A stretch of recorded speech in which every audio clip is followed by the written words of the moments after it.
ఇప్పుడు దాకా అక్కడికి వెళ్ళావు? ఇంట్లో ఏం జరుగుతుందో పడుచుకోక్కర్లేదా?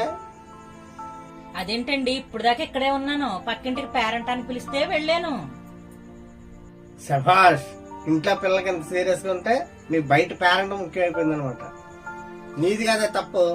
నా కూతురు తీసుకొచ్చి నీ చేతిలో పెట్టాను చూడు, నాది తప్పు. అదేటండి అంత మాట అనేశారు? నా కూతురు అంటారేటండి, అది మన కూతురు. ఆపు, దాన్ని చూసుకుంటామనే కదా నిన్ను కట్టుకున్నది.